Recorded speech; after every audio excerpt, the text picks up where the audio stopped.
Hello, everyone, and welcome to the Barrens Chat podcast. I'm Sod, and with me tonight is my co-host Guck. This is a podcast about World of Warcraft by two guys who play it. Guck, a lot of new stuff in retail, a couple new announcements from Blizzard, and Classic is becoming a full-on grind, getting close to the end game. How was your week? The week was good. We haven't had time to really unpack what they included in 8.2.5 on retail, so I'll start with that because that was kind of what I guess, thinking about it, if our last episode came out before the patch, right after that episode, I got onto retail again. I didn't do anything besides the completion of the war campaign, which was interesting. I like how, because I've been a Sylvanas loyalist throughout the entirety of the story, going the Sylvanas loyalist route provided you what I feel to be the good ending to the war campaign, while if you were Alliance or a Sourfang loyalist, you got just the kind of standard ending to the war campaign at the Sourfang funeral. Uh, Essentially, where we are in the story, tensions are high, or they were high and are now kind of coming down between some of the races, while other races are kind of mounting tensions as they perceive this kind of lessening aggression to be kind of a forgiveness in part. And I'm largely talking about the Night Elves. So the Night Elves are pissed off that Sourfang and the Alliance were kind of getting along because they're still set on vengeance and revenge for Teldrassil.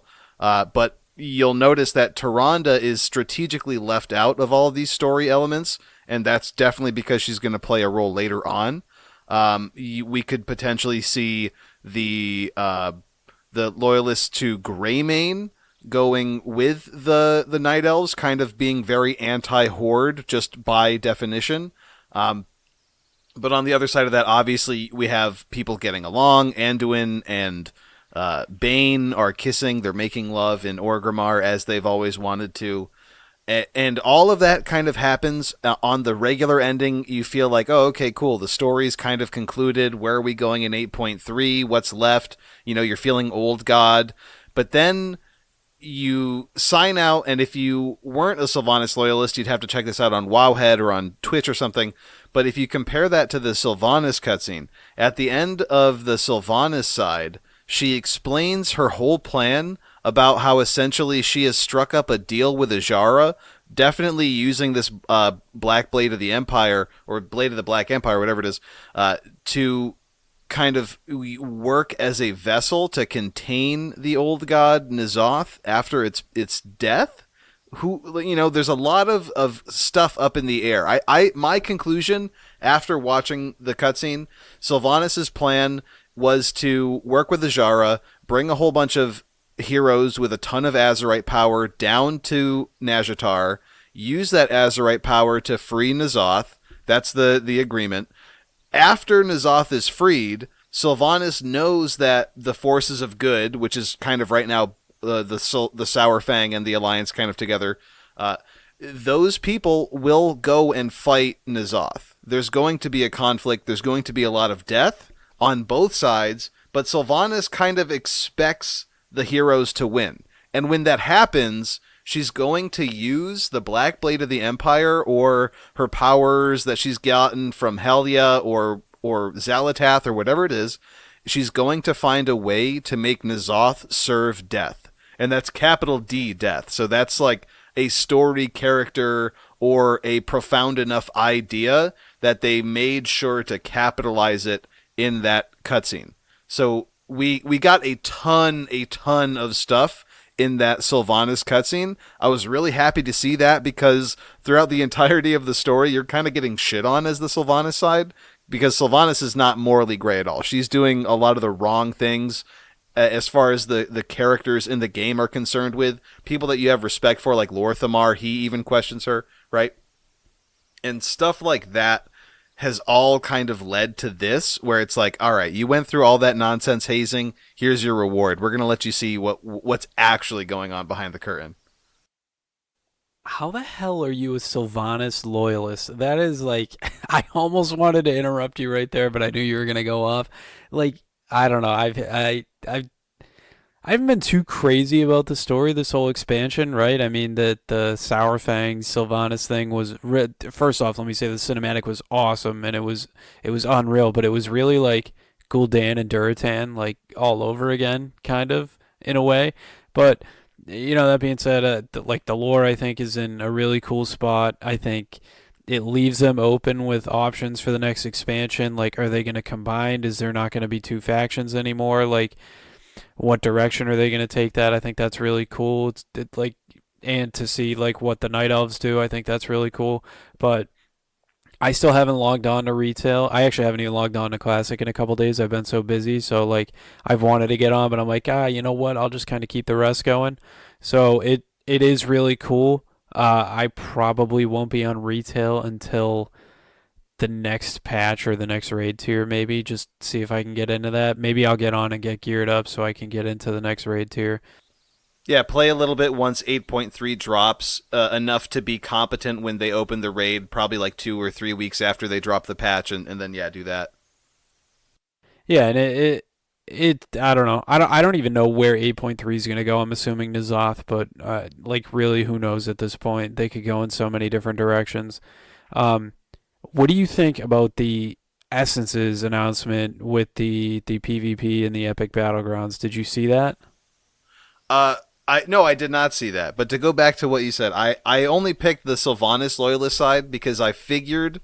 Well, I mean, I'm a natural contrarian, but I figured the kind of standard storyline would have been the Sourfang storyline. I mean, you saw like I forget the name of the cutscenes, but the cutscene, the really high def cutscene with Thrall and Sourfang, they were just putting so much behind Sourfang that it was pretty clear that the Sylvanas side was kind of the alternate route, and I wanted to take the alternate route, kind of see what sort of elements it introduced. Because I was intrigued by the fact that they said there's some player choice, but there wasn't really that much effectual player choice. You would choose certain things, but it wouldn't really affect the world. Um, but I'm glad I did. Like if you were to ask me how I feel about the story, no, I don't think I would have supported Sylvanas, but I don't think I would have been super into Sourfang either because he was like, and this is a part of why people don't. Or why the alliance isn't fully on board with like not a merger, and I don't think a merger between the factions will ever happen. It's known that this whole Sourfang is a hero thing is a lie because he like threw that axe at Malfurion from the back in one of the war campaign quests, and he participated in the burning of Teldrassil, and he didn't prevent it. And there are a lot of opportunities where he could have done something more honorable than he did. So I don't think the merger is going to happen, but yeah, I mean, just to circle back on what you said about the Sylvanas shit, I did not get to see this new announcement about essences and whatever. So why don't you spill the beans for those details for me? All right, so I pulled it up right now. I'm going to read two tweets, two relevant tweets. The first one is from Wowhead with the announcement, and the second one is Bellular's response to it. Bellular, a very prominent YouTuber in the community, and obviously, a lot of his content is World of Warcraft, so he relies on World of Warcraft being like a good and relevant game. And so Wowhead's tweet says Blizzard has made the battleground essences even harder to obtain in patch 8.5 8.2.5, geez, as the epic battleground quests have nerfed rewards and no longer count towards the essence achievements. And Belluar's response was, "Congratulations, you've solved the problem and made your game worse. As always, the Warcraft devs need to start thinking from a player experience first point of view and to consider the optics." So essentially, it's like, oh, hey, you need essences, you better grind BGs even more, anything involving that stupid neck, I think, is a terrible game design. I think the weapons were cool in Legion, but I think the AP grind just sucks. There's nothing good about that gameplay. There's nothing good about that in your MMO.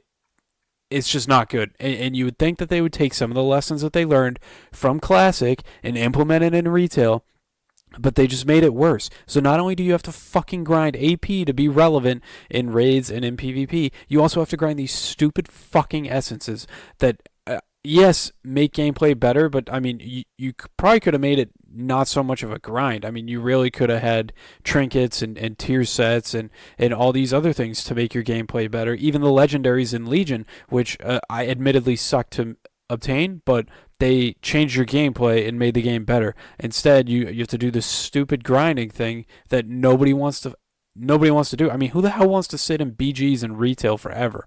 It's not like in classic where they're like at least moderately fun, I think, but like in retail, it's just a shit show. So I think it's a terrible idea, and obviously it's been implemented already. And if you're grinding those essences, I'm sorry, but it's just the way So it is. what are the actual changes that they made to the is like because I remember playing before I quit, there were certain like benchmarks that you'd have to get to, like a certain amount of honor or whatever it was. Did they increase that amount, or did like what did they change specifically? So the Epic Battleground honor quests are nerfed and no longer count towards essence achievements. Oh, so the honor that you would get from completing a quest no longer counts towards the honor that you need to get that rank of the essence. That's awful. Oh man. Yeah, I mean, it just makes it way more of a pain in the ass. And I mean, I like anybody who's played this game for a while, like back in Burning Crusade, where you actually grind like a number of honor, right? I mean, that sucked. So basically, what people would do is they would get the add-on. So a group of 40 people would queue up for AV at the same time, and they would, somebody would have the macro of which groups would go where, and you would try to win AV as fast as possible. And I mean, that was like the best way to farm honor. And, it was a workaround. It wasn't too bad. I mean, you could do it for a couple hours, get an item. So it wasn't like anything ridiculous. It still sucked, but like, honor has been one of those things where people grind it all the time. Like, I mean, it was a huge botting problem back in like Miss and WAD, like where people were botting just to grind honor. And I mean, I don't know. Maybe people aren't participating in BGs enough, and they want people in BGs. I hate BGs in retail. I do like rated battlegrounds, but I mean it's not really that easy to get a community of 10 people together to do rated battlegrounds on the regular. The last time I did them was in Legion when we had our rating guild, and we would do them on off nights, and we had a blast. But I haven't had a group like that to run with since Legion.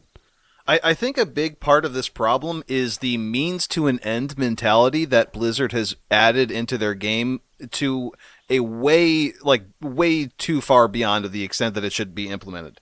So the means to an end mentality in WoW is the idea that I'm going to do my islands purely to get the weekly turn in. I'm going to do a mythic plus 10 purely to get the weekly cash. I'm going to do any bit of content purely to get the end reward from it. And I think what they were experiencing, I mean, just assuming off of the way that they've made these changes, people would play Battlegrounds to get through the quest phase, turn in the quest, and just bank that honor and stop interacting with the gameplay. And instead of fixing that root issue, they're taking away the reward at the end.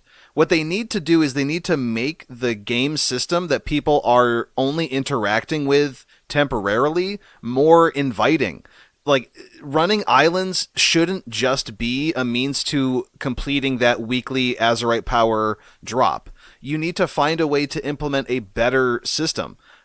Even if you think about it mathematically speaking, if you would obviously have to find some way to tamper this down because people will grind shit endlessly, but if you made each individual island expedition more rewarding, as opposed to the giant reward you get at the end, people are more likely to participate in the actual content as opposed to just trying to get that big finale. I think with the Battlegrounds, you need to try to find a way to make people want to play the Battlegrounds regardless of the reward from some externality. You don't want to have a quest reward, something outside of that experience that they're going for. Something within that experience needs to be good enough to keep people engaged. I think this kind of goes along with other parts of retail that Blizzard has kind of gotten lost with. Something that you've talked about, Sod, is the Azerite power or artifact power, as it was in Legion, that grind, and how it affects the game. I see where it's coming from. I feel like the developers want to try to implement a leveling after leveling, an experience bar after you've filled your experience bar, but it doesn't do a good job of it because the power creep system, and this is something that has been fleshed out so much. Power creep, as it works in retail, is so weird because you'll start off an expansion really strong if you rated from the last expansion, and then halfway through your character will kind of suck, and then eventually you start to like get good again, but it's never linear. It's always like this weird kind of exponential way of like, okay, now you're max level, now you're going to get a gear set, now you're getting a new gear set, and each gear set's so much better than the last, and it just goes crazy out of proportion. So I don't know how they can implement that feeling of leveling without doing something like this. But it's something that's so important to MMOs, right? Because look at Classic. Everyone is playing Classic because of that linear power creep, the fact that you're gaining stuff on your character slowly and meaningfully, and it's not. It's paced out in a good way. It's not paced out in such a way where it's like either too slow, then too fast, then too slow. It's just consistent and good. Well, I think too the thing I appreciate about Classic is if I don't play it for 4 days, I don't feel like I'm way far behind. I mean, I'm not 60 yet, but like I haven't played in like 3 or 4 days, and I don't feel like I've lost all my progress and everybody's way ahead of me. I think I'm still pretty much ahead of the pack, and I could get attuned for MC as soon as this week if I wanted to. I'm still really busy with my kids' sports and stuff like that, but. It, I'm not wicked far behind, and I can keep up. If I fall a little bit behind, I can keep up. It's as simple as doing one raid reset once you hit that tier, and you're good. You're caught up. Like you've done everything you could do for the week, and you can log off. You don't have to get on and grind your AP and do your world quests and do all this other crap that you have to do in retail. And like you're free to do whatever you want. You can play another game. Like every once in a while I like to play like League or CS or like my Xbox. Or you can level another character, which is great, and it takes a long time to do in Classic. So if you have to log on to your main every single day and do your world quests and do a Mythic Plus and islands and grind all the AP and make sure you get absolutely everything done, you're taking away time that you could be using on other things, other characters. I mean, if you want to raid on 2 or 3 characters in Classic, granted, it's going to take you a long time to get them all to max level, but all you got to do is do your reset, and you're good. Like you just do your weekly reset, and that's all you have to do. I think that's something that Blizzard has lost, and it's like battlegrounds aren't mandatory in Classic, but you know what? A lot of people do them, and you know why? Because it's a ton of fun and earning honor and seeing how you did during the week. Like maybe you get that next PvP rank out of nowhere, and that feels really cool as far as a progression standpoint in PvP is, and I think that has a lot going for it. And I'm obviously the classic PvP system is way different, and the PvP ranking I would never expect to see in retail, and it's not a good system. We know it's not a good system, but I just think it would be way better if Blizzard could somehow, or the WoW devs could somehow like find this way to make endgame less of like a chore, right? I mean, when I was playing retail, it was like a chore to get on every day or every 3 days and do all 3 emissaries that I needed to do. Like back in the day, I would do dailies because I wanted gold. So I didn't have to worry about gold, and that was it. And you didn't have to do them every day. Yeah, I think this really touches at the one of the main reasons why people don't like retail or why they feel retail seems like a chore. It's this you're like you said, you're constantly working, but you're staying at the same spot. In order to stay like just afloat, you're constantly trying to like do this treading water thing with your Azerite power. But like you said, if you take a week off, you don't do your island expeditions, you don't do your emissaries, God forbid, you don't do a Mythic 10 that week, you're gonna fall behind. And that catch-up mentality isn't a good motivator. It's kind of like an anxious, negative motivator. You're like motivated by, I don't want to get behind. I don't want to suck. I don't want to, affect my team this way. But you should be motivated by having fun. The other thing that you were talking about, Battlegrounds and vanilla, there's no essences, there's no other nonsense attached to it. It's just an innovative way to play the game where the gameplay has changed, right? You're used to leveling or you're used to raiding, and then now all of a sudden here's a Battlegrounds where it's a massive PvP event. That change in gameplay is what's exciting, that's fun, and it has its own intrinsic value because of that. It doesn't need any of the other bells and whistles that they like to add in retail that at the end of the day kind of detract from the value of the experience because of what I mentioned earlier. It's this means to an end mentality. I just, yeah, I don't know. There's something, I don't know why they're so out of touch with the end game or with the player base. And I know, like, I feel like for whatever reason, the only forum that the WoW devs read or listen to the community managers on is the general discussion forum in the World of Warcraft official website, which is a terrible place to get it because it is a vocal minority of people who love the game. And I'm not saying that there's anything wrong with liking the game in the state that it's in right now. I mean, if that's your cup of tea, then so be it. But I think this game has lost a significant amount of players, and whether that be because of, real life, people change, people grow up, I think some of it has to do with the gameplay and the game designs that are implemented. And I mean, it's obviously, the subs went up like roughly 3 times as many as there were with Classic, and I think a lot of people are still playing Classic. Our realm still hits high in full population, and it was one of the newer realms added like at the launch of WoW. I know the other realms still have queues, so I think there's something to be said about that.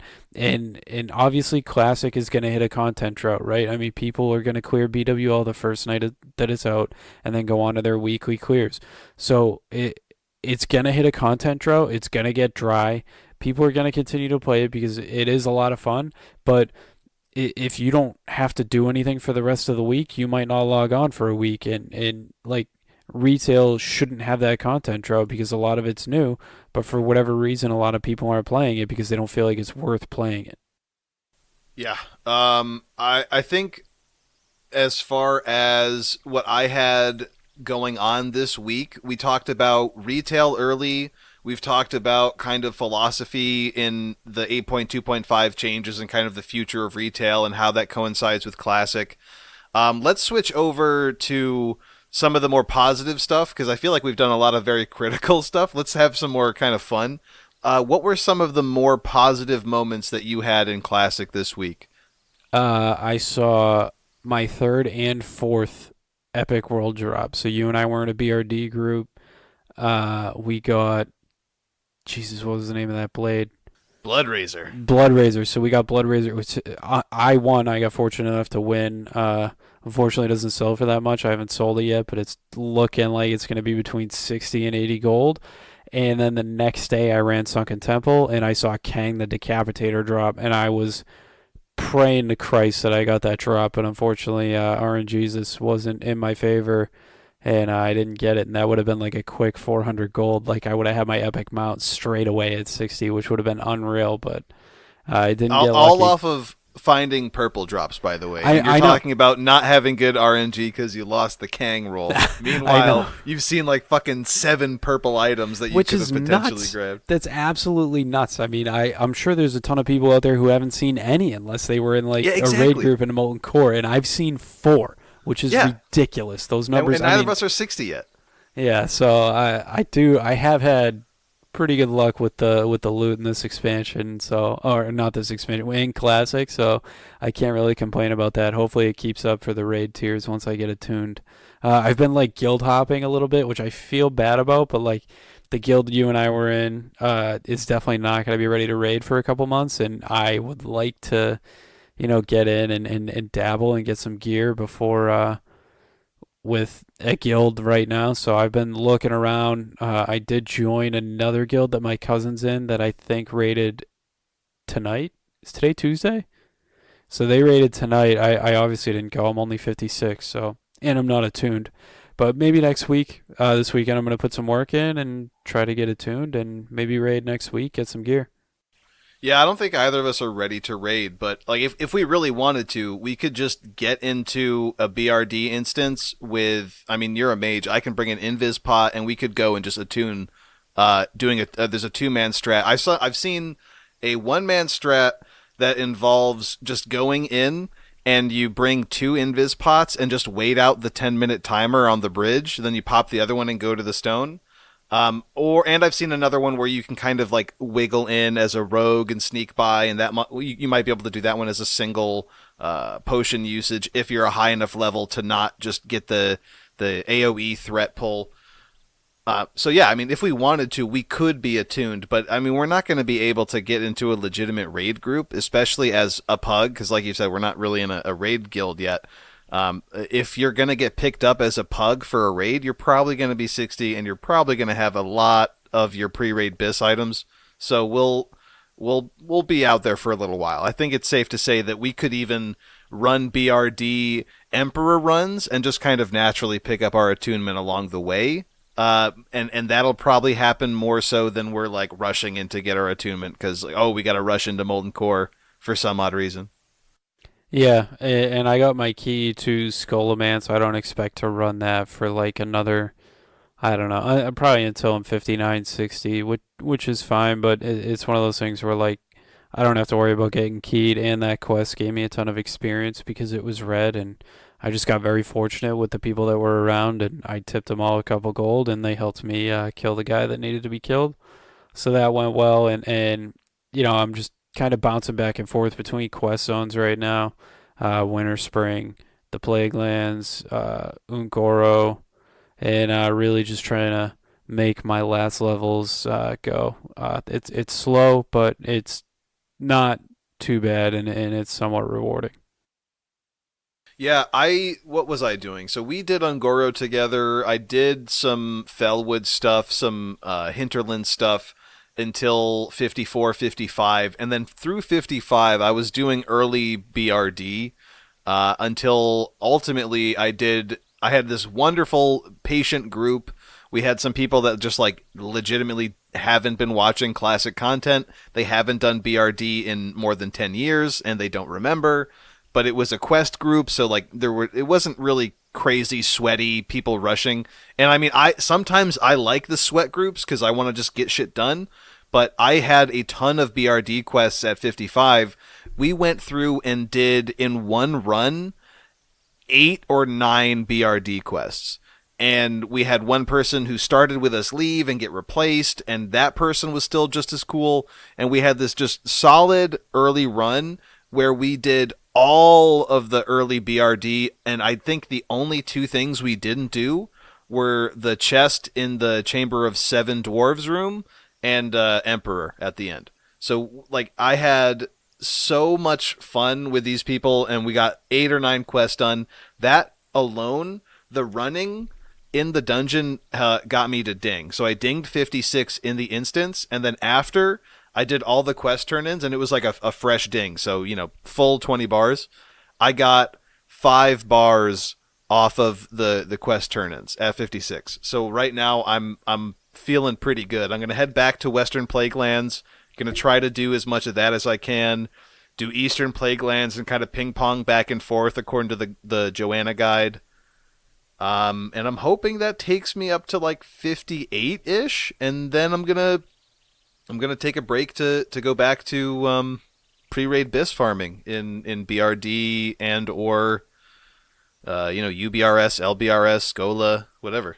Yeah, I'm like enjoying the dungeon. Like I'm not even dungeon grinding anymore. I'm like slowly clearing them. Like Sunken Temple took me a really long time, and I'm like, yeah, I mean it annoyed me a little bit because it took forever, but like I don't really hate it because it really just breaks up the level for me. So I don't feel like I'm really, you know, kicking myself like trying to do all these quests, and like I am running out of quests. So I think just doing these dungeons is cool, and like in between dungeons, if I don't have a quest I feel like doing, I still try to go farm Timbermaw rep. It is a very, very slow grind for that, but uh, I am trying to do it.